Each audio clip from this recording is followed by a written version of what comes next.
ನಮಸ್ಕಾರ. ವಶಿಷ್ಠ ಉದಂತ ಸುದ್ದಿವಾಹಿನಿಗೆ ಸ್ವಾಗತ. ಇಂದಿನ ಪಂಚಾಂಗ. ಅಧಿಕ ಜ್ಯೇಷ್ಠ ಮಾಸ, ಕೃಷ್ಣ ಪಕ್ಷ, ಬಿದಿಗೆ ತಿಥಿ, ಜ್ಯೇಷ್ಠ ನಕ್ಷತ್ರ, ಸೋಮವಾರ. ಈ ದಿನ ಎಲ್ಲರಿಗೂ ಶುಭವಾಗಲಿ. ಇಂದಿನ ಮುಖ್ಯಾಂಶಗಳು. ಎಚ್.ಸಿ. ಮಹದೇವಪ್ಪಗೆ ಡಿ.ಸಿ.ಎಂ ಸ್ಥಾನ ನೀಡಲು ದಲಿತ ಸಂಘಟನೆಗಳ ಪಟ್ಟು. ಟೌನ್ ಹಾಲ್ ಮುಂದೆ ಪ್ರತಿಭಟನೆ ನೀಡದಿದ್ದರೆ ಕಾಂಗ್ರೆಸ್ಗೆ ಉಗ್ರ ಹೋರಾಟದ ಎಚ್ಚರಿಕೆ.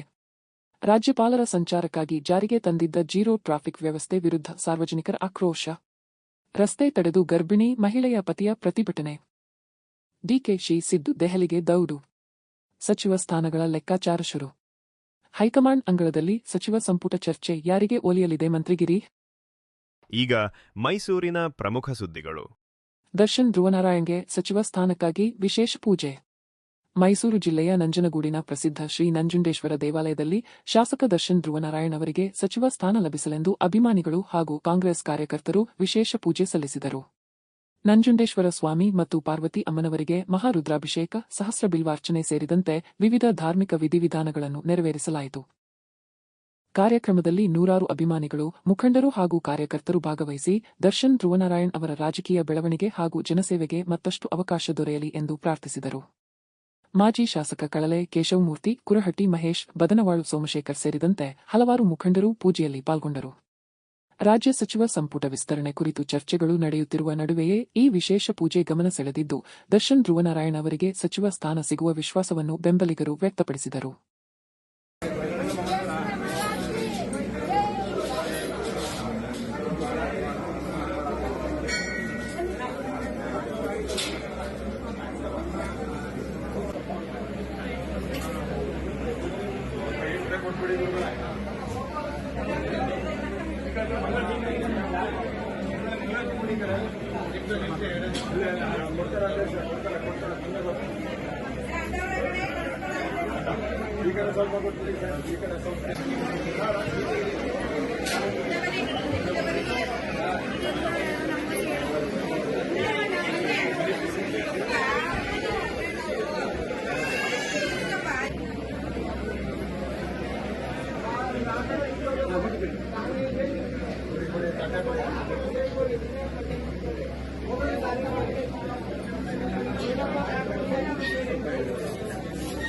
ನಾಪತ್ತೆಯಾಗಿದ್ದ ವೃದ್ಧೆ ಶವವಾಗಿ ಪತ್ತೆ, ಚಿನ್ನಾಭರಣಕ್ಕಾಗಿ ಕೊಲೆ ಆರೋಪ. ಮೈಸೂರು ಜಿಲ್ಲೆಯ ನಂಜನಗೂಡು ತಾಲೂಕಿನ ಕಸುವಿನಹಳ್ಳಿ ಗ್ರಾಮದಲ್ಲಿ ನಿಗೂಢವಾಗಿ ನಾಪತ್ತೆಯಾಗಿದ್ದ 63 ವರ್ಷದ ಶಿವರುದ್ರಮ್ಮ ಶವವಾಗಿ ಪತ್ತೆಯಾಗಿದ್ದಾರೆ. 4 ದಿನಗಳ ಹಿಂದೆ ಮನೆಯಿಂದ ತೆರಳಿದ್ದ ಶಿವರುದ್ರಮ್ಮ ಅವರ ಕುರಿತು ನಾಪತ್ತೆ ದೂರು ದಾಖಲಾಗಿದ್ದ ಹಿನ್ನೆಲೆಯಲ್ಲಿ ನಂಜನಗೂಡು ಗ್ರಾಮಾಂತರ ಠಾಣೆ ಪೊಲೀಸರು ತನಿಖೆ ಆರಂಭಿಸಿದ್ದರು. ಜಿಲ್ಲಾ ಪೊಲೀಸ್ ವರಿಷ್ಠಾಧಿಕಾರಿ ಮಲ್ಲಿಕಾರ್ಜುನ ಬಾಲದಂಡಿ ನೇತೃತ್ವದಲ್ಲಿ ನಡೆದ ಕಾರ್ಯಾಚರಣೆಯಲ್ಲಿ ಗ್ರಾಮದ ಜಮೀನೊಂದರ ಇಂಗುಗುಂಡಿಯಲ್ಲಿ ಮೃತದೇಹ ಪತ್ತೆಯಾಗಿದೆ. ತನಿಖೆ ವೇಳೆ ಚಿನ್ನಾಭರಣಕ್ಕಾಗಿ ಕೊಲೆ ನಡೆದಿರುವುದು ಬೆಳಕಿಗೆ ಬಂದಿದ್ದು, ಮಹದೇವಪ್ಪ, ರುಕ್ಕಮ್ಮ ಹಾಗೂ ಮಂಜುಳಾ ಎಂಬ ಮೂವರನ್ನು ಬಂಧಿಸಲಾಗಿದೆ. ವೃದ್ಧೆಯ ಕೈಕಾಲುಗಳನ್ನು ಸೀರೆಯಿಂದ ಕಟ್ಟಿ ಹಳ್ಳದಲ್ಲಿ ಹೂತು ಹಾಕಿರುವುದಾಗಿ ಪ್ರಮುಖ ಆರೋಪಿ ಮಹದೇವಪ್ಪ ವಿಚಾರಣೆಯಲ್ಲಿ ಒಪ್ಪಿಕೊಂಡಿದ್ದಾನೆ. ಪ್ರಥಮ ಹಂತದ ವಿಚಾರಣೆಯಲ್ಲಿ ನಾನು ಒಬ್ಬನೇ ಮಾಡಿರುವುದಾಗಿ ಆರೋಪಿ ಮಹದೇವಪ್ಪ ಒಪ್ಪಿಕೊಂಡಿದ್ದಾನೆ. ವಿಚಾರಣೆ ಮುಂದುವರಿಯುತ್ತೆ. ವಿಚಾರಣೆ ಮುಗಿದ ಮೇಲೆ ಇನ್ನಷ್ಟು ಮಾಹಿತಿ ಹೊರಬರಲಿದೆ ಎಂದು ಜಿಲ್ಲಾ ಪೊಲೀಸ್ ವರಿಷ್ಠಾಧಿಕಾರಿ ಮಲ್ಲಿಕಾರ್ಜುನ ಬಾಲದಂಡಿ ತಿಳಿಸಿದರು. ಪ್ರಕರಣದ ಕುರಿತು ಹೆಚ್ಚಿನ ತನಿಖೆ ಮುಂದುವರೆದಿದೆ. ಒಬ್ಬನೇ ಮಾಡಿದಂತೇಳಿ ಒಪ್ಕೊಂಡಿದ್ದಾನೆ. ಬಟ್ ಇನ್ನೂ ಪ್ರಿಲಿಮಿನರಿಯಾಗಿ ತನಿಖೆ ನಡೀತಾ ಇದೆ. ಇನ್ನು ಯಾರಾದರೂ ಇದ್ರಾ ಅಥವಾ ಒಂದು ವೇಳೆ ಸತ್ತ ಮೇಲೆ ಅದನ್ನ ಬಾಡಿ ಮುಚ್ಚಲಿಕ್ಕೆ ಯಾರಾದರೂ ಹೆಲ್ಪ್ ಮಾಡಿದ್ರೆ ಅನ್ನೋದ್ರ ಬಗ್ಗೆ ಸ್ವಲ್ಪ ಹೆಚ್ಚಿನ ಒಂದು ತನಿಖೆ ನಡೀತಾ ಇದೆ. ಇನ್ನಷ್ಟು ವಿಚಾರಣೆಗಳ ಬಳಿಕ ಹೆಚ್ಚಿನ ಒಂದು ಸಂಖ್ಯೆ ಹೊರಬರುತ್ತೆ. ಒಬ್ಬನೇ ಮಾಡಿದಂತೇಳಿ ಒಪ್ಕೊಂಡಿದ್ದಾನೆ. ಬಟ್ ಇನ್ನೂ ಪ್ರಿಲಿಮಿನರಿಯಾಗಿ ತನಿಖೆ ನಡೀತಾ ಇದೆ. ಇನ್ನು ಯಾರಾದರೂ ಇದ್ರಾ ಅಥವಾ ಒಂದು ವೇಳೆ ಸತ್ತ ಮೇಲೆ ಅದನ್ನ ಬಾಡಿ ಮುಚ್ಚಲಿಕ್ಕೆ ಯಾರಾದರೂ ಹೆಲ್ಪ್ ಮಾಡಿದ್ರೆ ಅನ್ನೋದ್ರ ಬಗ್ಗೆ ಸ್ವಲ್ಪ ಹೆಚ್ಚಿನ ಒಂದು ತನಿಖೆ ನಡೀತಾ ಇದೆ.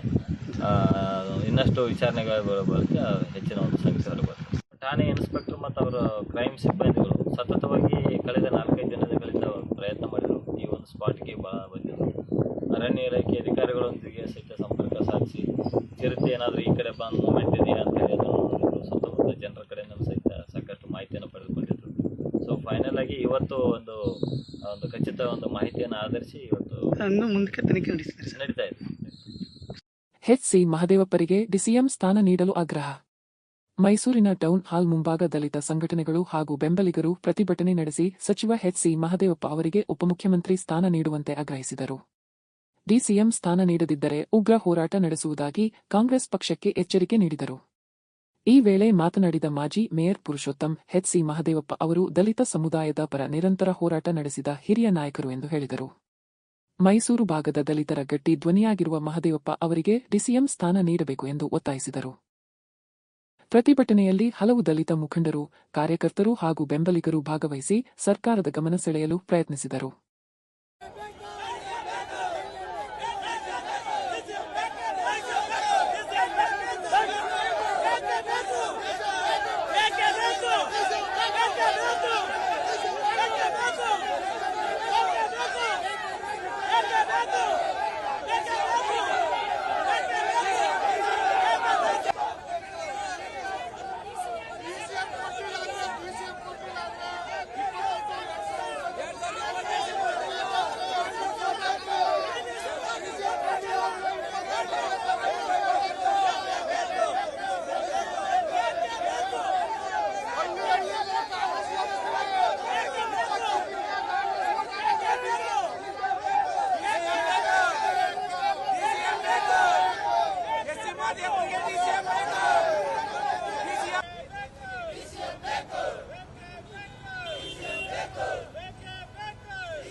ಈಗ ಹಾಸನದ ಪ್ರಮುಖ ಸುದ್ದಿಗಳು.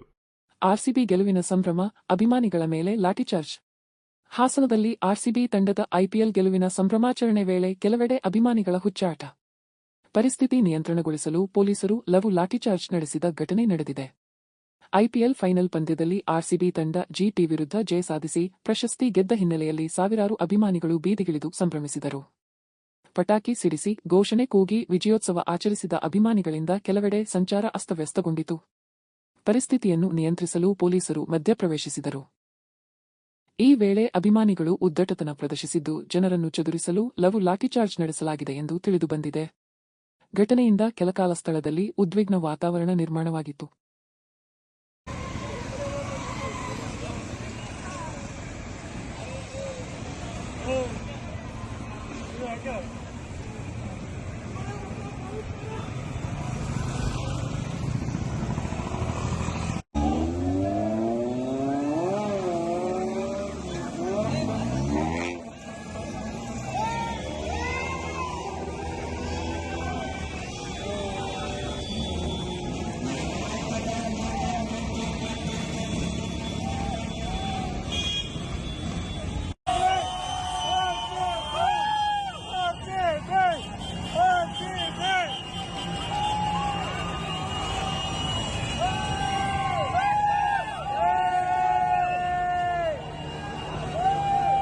ಗಾಳಿ ಮಳೆಗೆ ಮನೆ ಮೇಲೆ ತೆಂಗಿನ ಮರ ಬಿದ್ದು ಮಹಿಳೆ ಗಂಭೀರ ಗಾಯ. ಹಾಸನ ಜಿಲ್ಲೆಯ ಸಕಲೇಶಪುರ ತಾಲೂಕಿನ ಉದೇವಾರ ಗ್ರಾಮದಲ್ಲಿ ಭಾರೀ ಗಾಳಿ ಮಳೆಯ ಪರಿಣಾಮ ತೆಂಗಿನ ಮರ ಮನೆ ಮೇಲೆ ಬಿದ್ದು ಮಹಿಳೆಯೊಬ್ಬರು ಗಂಭೀರವಾಗಿ ಗಾಯಗೊಂಡ ಘಟನೆ ನಡೆದಿದೆ. ಗ್ರಾಮದ ಸರೋಜಮ್ಮ ಅವರ ಮನೆಯ ಮೇಲೆ ಇಂದು ಬೆಳಗಿನ ಜಾವ ಸುಮಾರು 4 ಗಂಟೆ ವೇಳೆಗೆ ತೆಂಗಿನ ಮರ ಉರುಳಿ ಬಿದ್ದಿದೆ. ಈ ವೇಳೆ ಮನೆಯಲ್ಲಿ ಇದ್ದ ಸರೋಜಮ್ಮ ಅವರಿಗೆ ತೀವ್ರ ಗಾಯಗಳಾಗಿದ್ದು ಅಸ್ವಸ್ಥಗೊಂಡಿದ್ದಾರೆ ಎಂದು ಗ್ರಾಮಸ್ಥರು ತಿಳಿಸಿದ್ದಾರೆ. ಘಟನೆಯಿಂದ ಮನೆಯ ಒಂದು ಭಾಗಕ್ಕೂ ಹಾನಿಯಾಗಿದೆ. ಸ್ಥಳೀಯರು ತಕ್ಷಣ ನೆರವಿಗೆ ಧಾವಿಸಿ ಗಾಯಾಳುವನ್ನು ಚಿಕಿತ್ಸೆಗಾಗಿ ಆಸ್ಪತ್ರೆಗೆ ದಾಖಲಿಸಿದ್ದಾರೆ. ಗ್ರಾಮದಲ್ಲಿ ಸುರಿಯುತ್ತಿರುವ ಮಳೆ ಹಾಗೂ ಬಿರುಗಾಳಿಯಿಂದ ನಿವಾಸಿಗಳಲ್ಲಿ ಆತಂಕ ಮನೆ ಮಾಡಿದೆ.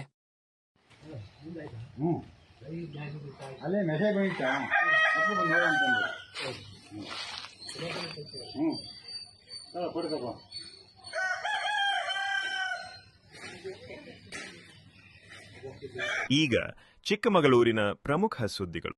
ಚಿಕ್ಕಮಗಳೂರಿನಲ್ಲಿ ಮಳೆಗಾಳಿಗೆ ಬೆಳೆ ಹಾನಿ, ರೈತರ ಆತಂಕ. ಜಿಲ್ಲೆಯ ವಿವಿಧ ಭಾಗಗಳಲ್ಲಿ ಸುರಿದ ಭಾರೀ ಮಳೆ ಹಾಗೂ ಬಿರುಗಾಳಿಯಿಂದ ಕೃಷಿ ಬೆಳೆಗಳಿಗೆ ವ್ಯಾಪಕ ಹಾನಿಯಾಗಿದೆ. ಅತಿ ಮಳೆ ಮತ್ತು ಬಲವಾದ ಗಾಳಿಯಿಂದ ಕಾಫಿ, ಅಡಿಕೆ, ಬಾಳೆ ಸೇರಿದಂತೆ ಹಲವು ಬೆಳೆಗಳು ನೆಲಕ್ಕುರುಳಿದ್ದು ರೈತರು ಸಂಕಷ್ಟಕ್ಕೆ ಸಿಲುಕಿದ್ದಾರೆ. ಕೆಲವೆಡೆ ಮರಗಳು ಮುರಿದು ಬಿದ್ದು ತೋಟಗಳಿಗೆ ಹಾನಿಯಾಗಿದೆ. ಈಗಾಗಲೇ ಉತ್ಪಾದನಾ ವೆಚ್ಚ ಏರಿಕೆಯಿಂದ ತೊಂದರೆ ಅನುಭವಿಸುತ್ತಿದ್ದ ರೈತರಿಗೆ ಪ್ರಕೃತಿ ವಿಕೋಪ ಮತ್ತಷ್ಟು ಹೊರೆ ತಂದಿದೆ. ಹಾನಿಗೊಳಗಾದ ಪ್ರದೇಶಗಳಿಗೆ ಕೃಷಿ ಇಲಾಖೆ ಅಧಿಕಾರಿಗಳು ಭೇಟಿ ನೀಡಿ ಪರಿಶೀಲನೆ ನಡೆಸುವಂತೆ ರೈತರು ಆಗ್ರಹಿಸಿದ್ದಾರೆ. ಸರ್ಕಾರ ತಕ್ಷಣ ಸಮೀಕ್ಷೆ ನಡೆಸಿ ಸೂಕ್ತ ಪರಿಹಾರ ನೀಡಬೇಕು ಎಂದು ರೈತ ಸಂಘಟನೆಗಳು ಒತ್ತಾಯಿಸಿವೆ. ಆರ್ಸಿಬಿ ಗೆಲುವು, ಕಾಫಿನಾಡು ಚಿಕ್ಕಮಗಳೂರಿನಲ್ಲಿ ಅಭಿಮಾನಿಗಳ ಸಂಭ್ರಮಾಚರಣೆ.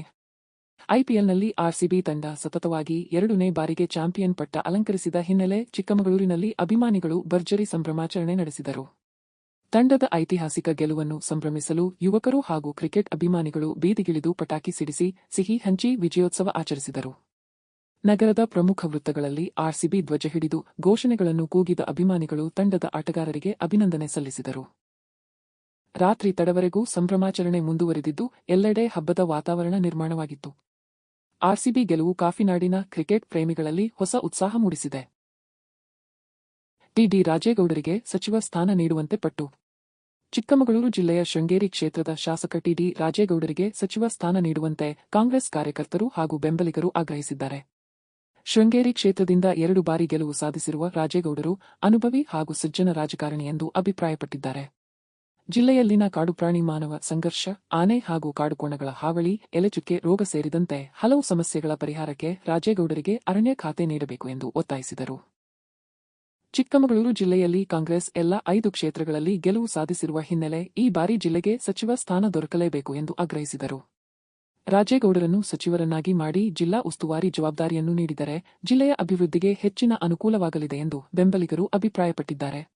ಟಿ.ಡಿ. ರಾಜೇಗೌಡರಿಗೆ ಅಗತ್ಯವಾಗಿ ನಮ್ಮ ಜಿಲ್ಲೆಯ ಆಡಳಿತ ದೃಷ್ಟಿಯಿಂದ ಮತ್ತು ನಮ್ಮ ಸಂಘಟನೆ ದೃಷ್ಟಿಯಿಂದ ಕೊಡಲೇಬೇಕು. ಯಾಕಂದರೆ ಶೃಂಗೇರಿ ಕ್ಷೇತ್ರದಲ್ಲಿ ಇತ್ತೀಚಿನ ವರ್ಷಗಳಲ್ಲಿ ಸತತವಾಗಿ 2 ಬಾರಿ ಕಾಂಗ್ರೆಸ್ಸಿಂದ ಯಾರು ಗೆದ್ದಿರಲಿಲ್ಲ. ವರ್ಷ 83 ನಂತರ ಪ್ರಪ್ರಥಮವಾಗಿ ರಾಜೇಗೌಡರು 2 ಬಾರಿ ಶೃಂಗೇರಿ ಕ್ಷೇತ್ರದಿಂದ ಗೆದ್ದಿರ್ತಕ್ಕಂಥವ್ರು. ಅವರು ಅತ್ಯುತ್ತಮ ಸಂಘಟಕರಾಗಿದ್ದರಿಂದ ಸಾಧ್ಯ ಆಗಿದೆ. ಜೊತೆಗೆ ಅವರು ಅತ್ಯುತ್ತಮ ಆಡಳಿತಗಾರ. ಅವರು ಜಿಲ್ಲಾ ಪಂಚಾಯತಿ ಅಧ್ಯಕ್ಷರಾದ ಸಂದರ್ಭದಲ್ಲಿ ಚಿಕ್ಕಮಗಳೂರು ಜಿಲ್ಲೆ ಕರ್ನಾಟಕ ರಾಜ್ಯದಲ್ಲಿ 23ನೇ ಸ್ಥಾನ ಇರ್ತಕ್ಕಂಥ ಜಿಲ್ಲಾ ಪಂಚಾಯತ್ನ ಅವರ ಅಧ್ಯಕ್ಷಾವಧಿ ಮುಗಿಯ ಸಂದರ್ಭದಲ್ಲಿ 1ನೇ ಸ್ಥಾನಕ್ಕೆ ತಂದಿರತಕ್ಕಂಥ ಕೀರ್ತಿ ರಾಜೇಗೌಡರು ಸಲ್ತದೆ. ಅತ್ಯುತ್ತಮ ಎಲ್ಲ ಸಮಾಜದ ವರ್ಗದ ಜನರ ಜೊತೆಗೆ ಅತ್ಯುತ್ತಮ ಒಂದು ಬಾಂಧವ್ಯ ಹೊಂದಿರತಕ್ಕಂಥ ವ್ಯಕ್ತಿ. ಈ ಜಿಲ್ಲೆಯ ಒಂದು ಸಮಗ್ರ ನಾಯಕತ್ವಕ್ಕೆ ಮತ್ತು ನಮ್ಮ ಸಂಘಟನೆ ಅಭಿವೃದ್ಧಿಗೆ ಮತ್ತು ಜಿಲ್ಲಾ ಅಭಿವೃದ್ಧಿಗೆ ಅವರಿಗೆ ಅಗತ್ಯವಾಗಿ ಹೈಕಮಾಂಡ್ ಅವ್ರ ಬಗ್ಗೆ ಈಗಾಗಲೇ ಚಿಂತನೆ ನಡೆಸಿದ್ರೆ ನಮಗೆ ಮಾಹಿತಿ ಇದೆ. ಅದರಿಂದ ಯಾವ ಕಾರಣಕ್ಕೂ ವ್ಯತ್ಯಾಸ ಆಗಬಾರ್ದು. ದಯವಿಟ್ಟು ರಾಜೇಗೌಡರಿಗೆ ಕೊಡಬೇಕಂತ ಹೇಳಿ ನಮ್ಮ ಸಂಘಟನೆ ಮುಖಾಂತರ ಮತ್ತು ಜಿಲ್ಲೆಯ ಎಲ್ಲ ಜನರ ಪರವಾಗಿ ನಾವು ಮನವಿ ಮಾಡ್ಕೊಳ್ತಿದ್ದೇವೆ. ಹಾಗೆ ಸರ್, ಶೃಂಗೇರಿ ಕ್ಷೇತ್ರದಲ್ಲಿ ಷಡ್ಯಂತ್ರದ ರಾಜಕೀಯ ಮತ್ತು ಮೋಸದ ರಾಜಕೀಯ ಎಲ್ಲ ಇದು ಜನರಿಗೆ ಭಾಳ ಮೋಸ ಮಾಡಿ ಯಾಮಸ್ತಕ್ಕಂಥ ರಾಜಕಾರಣ ನಡೀತಿದೆ.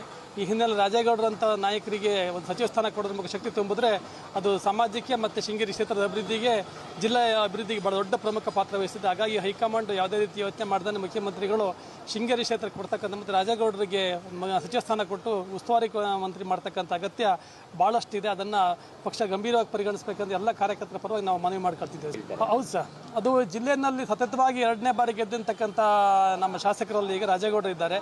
ಹಾಗಾಗಿ ಅವರಿಗೆ ಕೊಡಬೇಕು ಅಂತ ಒಂದು ಒತ್ತಾಯ ಇದೆ. ಮತ್ತು ಜಿಲ್ಲೆಯ ಎಲ್ಲ ಕ್ಷೇತ್ರದಲ್ಲಿ ರಾಜೇಗೌಡರ ಪ್ರಭಾವ ಇದೆ. ವಿಶೇಷವಾಗಿ ಚಿಕ್ಕಮಗಳೂರು, ಮೂಡಿಗೆರೆ ಭಾಗದ ರಾಜೇಗೌಡರಿಗೆ ನಮ್ಮ ಇಲ್ಲಿಯಷ್ಟೇ ಪ್ರಭಾವ ಇರೋದ್ರಿಂದ ನಮ್ಮ ಸಂಘಟನೆಗೆ, ಜನರಿಗೆ ಎಲ್ಲ ದೃಷ್ಟಿಯಿಂದನೂ ಅನುಕೂಲ ಆಗೋದ್ರಿಂದ ಪಕ್ಷ ಅದನ್ನು ಗಂಭೀರವಾಗಿ ಪರಿಗಣಿಸಿ ಕೊಡಲೇಬೇಕಂತ ಹೇಳಿ ನಾವೆಲ್ಲ ಒತ್ತಾಯ ಮಾಡಿದ್ದೇವೆ. ಈಗಲೂ ಕೂಡ ಒತ್ತಾಯ ಮಾಡ್ತೀವಿ. ರಾಜೇಗೌಡರು ಕ್ಷೇತ್ರ ಶಾಸಕರಾದ 8 ವರ್ಷ ಆಯಿತು. 8 ವರ್ಷದಲ್ಲಿ ಅವರು ಇವತ್ತು ಭಾರಿ ಅಭಿವೃದ್ಧಿ ಮಾಡಿದ್ದಾರೆ. ನಮ್ಮ ಕ್ಷೇತ್ರದಲ್ಲಿ ಇವತ್ತು ಎಂಡು ಕಾಣದಂತೆ ಅಭಿವೃದ್ಧಿ ಕಂಡಿದೆ. ಇವತ್ತು ನಮ್ಮ ಕ್ಷೇತ್ರ ಆನೆ ಮತ್ತು ಮಾನವ ಸಂಘರ್ಷ ಇರ್ಬೋದು, ಅದಕ್ಕೆ ಸ್ಪಂದಿಸಿದ್ದಾರೆ. ಆನೆ ಹಿಡಿಸಿದ್ದಾರೆ. ಹಾಗಾಗಿ ಮೊನ್ನೆ ಅಷ್ಟೇ ಇದು ಏಷ್ಯಾದಲ್ಲೇ ಇದು ಕಾರ್ಯಾಚರಣೆ, ಅದು ಕಾಡುಕೋಣ ಕಾರ್ಯಾಚರಣೆ ನಡೆಸಿ ಅದರಲ್ಲಿ ಯಶಸ್ಸು ಕಂಡಿದ್ದಾರೆ. ಹಾಗಾಗಿ ಟಿ.ಡಿ. ರಾಜೇಗೌಡರಿಗೆ ಸಚಿವ ಸ್ಥಾನ ಕೊಡಬೇಕು ಅಂತ ನಮ್ಮದು ಒಂದು ಡಿ.ಕೆ. ಶಿವಕುಮಾರ್ ಸಾಹೇಬರಿಗೆ ಮತ್ತು ಹೈಕಮಾಂಡಿಗೆ ನಮ್ಮ ಪ್ರಬಲ ಇದಿದೆ, ಬೇಡಿಕೆ ಇದೆ ನಮ್ಮದು. ಹಾಗಾಗಿ ಡಿ.ಕೆ. ಶಿವಕುಮಾರ್ ಸಾಹೇಬರು ಒಂದು 2 ವರ್ಷ ಒಳ್ಳೆ ಆಡಳಿತ ನಡೆಸಲಿ ಅಂತ ಹೇಳ್ತಾ, ಮತ್ತು ರಾಜೇಗೌಡರಿಗೆ ಒಂದು ಒಳ್ಳೆ ಅವಕಾಶ ಕೊಟ್ಟು ಅದರಲ್ಲೂ ನಮ್ದು ಅರಣ್ಯ ಸಚಿವರು ಕೊಡಬೇಕಂದ್ರೆ ನಮ್ಗೆ ಭಾರಿ ಒಂದು ಆಸೆ ಇದೆ. ನಮ್ಮ ಭಾಗಕ್ಕೆ, ಮಲೆನಾಡು ಭಾಗಕ್ಕೆ ಇಷ್ಟು ವರ್ಷ ಆದರೂ ಅರಣ್ಯ ಸಚಿವರು ಕೊಟ್ಟಿಲ್ಲ. ರಾಜೇಗೌಡರಿಗೆ ಸಮಸ್ಯೆಗಳು ತುಂಬ ಇದೆ. ಹಾಗಾಗಿ ಅರಣ್ಯ ಮತ್ತು ಕಂದಾಯ ಇದಕ್ಕೆ ಸಂಬಂಧಪಟ್ಟಂಥ ಸಮಸ್ಯೆಗಳು ನಮ್ಮ ಕ್ಷೇತ್ರದಲ್ಲಿ ತುಂಬ ಇರೋದ್ರಿಂದ ಆದಷ್ಟು ರಾಜೇಗೌಡರಿಗೆ ಕ್ಯಾಬಿನೆಟ್ ಮಿನಿಸ್ಟರ್ ಕೊಟ್ಟು ಅದರಲ್ಲೂ ಅರಣ್ಯ ಖಾತೆ ಕೊಡಬೇಕು ಅಂತ ನಮ್ಮದೊಂದು ಬೇಡಿಕೆ ಇದೆ.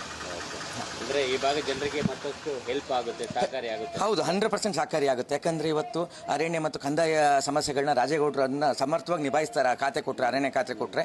ಹಾಗಾಗಿ ನಮ್ಗೆ ಅದೊಂದು ಭಾರಿ ಖುಷಿ. ಒತ್ತುವರಿ ಸಮಸ್ಯೆ, ಹೆಚ್ಚು ಒತ್ತುವರಿ ಸಮಸ್ಯೆ ಇದೆ. ಮತ್ತು ಮಾನವ ಮತ್ತು ಆನೆ ಸಂಘರ್ಷ ಇರ್ಬೋದು, ಕಾಡುಕೋಣ ಇರ್ಬೋದು, ಬೇರೆ ಕಾಡು ಪ್ರಾಣಿಗಳ ಹಾವಳಿ ತುಂಬ ಇದೆ. ಹಾಗಾಗಿ ರೈತರಿಗೆ ಒಂದು ಅನುಕೂಲ ಆಗುತ್ತೆ. ರಾಜೇಗೌಡರಿಗೆ ಅರಣ್ಯ ಖಾತೆ ಕೊಟ್ಟು ನಮಗೆ ನಮ್ಮ ಕ್ಷೇತ್ರಕ್ಕೊಂದು ಇದು ಮಾಡ್ಬೇಕನ್ನೋದು ನಮ್ಮದು ಉದ್ದೇಶ. ಒಂದು ಉಸ್ತುವಾರಿ ನಮ್ಮ ಚಿಕ್ಕಮಗಳೂರು ಜಿಲ್ಲೆ ಉಸ್ತುವಾರಿ ಕೊಡಬೇಕು. ಅದು ಇಡೀ ಜಿಲ್ಲೆ ಒಂದು ರಾಜ್ಯದಲ್ಲಿ ಒಂದು ಪ್ರಖ್ಯಾತಿ ಇದೆ. ಶೃಂಗೇರಿ ಕ್ಷೇತ್ರದಲ್ಲಿ ಗೆದ್ದಂಥ ಪಕ್ಷ ರಾಜ್ಯದಲ್ಲಿ ಅಧಿಕಾರ ಹಿಡಿಯುತ್ತೆ ಅಂತ ಆ ಉದ್ದೇಶ. ಶೃಂಗೇರಿ ಶಾರದಾಂಬೆ ಇದಕ್ಕೆ ಕ್ಷೇತ್ರಕ್ಕೆ ಒಂದು ಇದು ಕೊಡಬೇಕು ಅನ್ನೋ, ಸಚಿವ ಸ್ಥಾನ ಕೊಡಬೇಕು ಅನ್ನೋ ನಮ್ಮ ಪ್ರಬಲ ಬೇಡಿಕೆ ಇದೆ. ಈಗ ರಾಜ್ಯ ಮತ್ತು ರಾಷ್ಟ್ರೀಯ ಸುದ್ದಿಗಳು.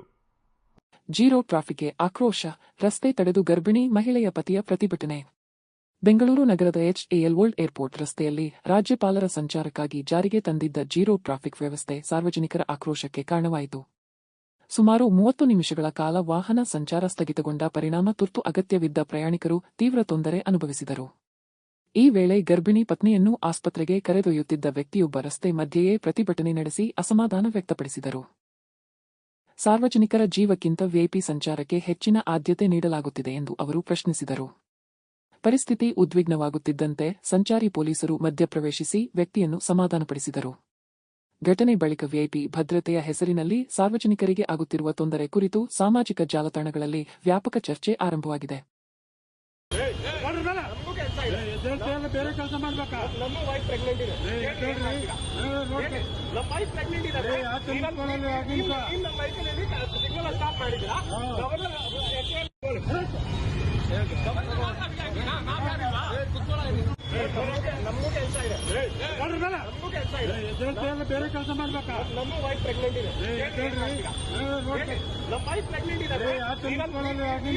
ವೈಫಲ್ಲಿ ಸಿಗ್ನಲ್ ಸ್ಟಾಪ್ ಮಾಡಿದ್ದೀರಾ?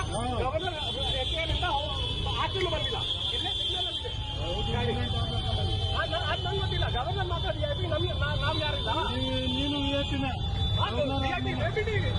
ಬಿಡಿ ಹೇಳ್ತೀರಾ? ಇಲ್ಲ ಈಗ ಇಲ್ಲ ಹೇಳ್ತೀರಾ? ಇಲ್ಲ ಕಳಿಸ್ಕೊಡಿ. ಇದೆಲ್ಲ ವಿಡಿಯೋ ಮಾಡ್ಕೊಂಡು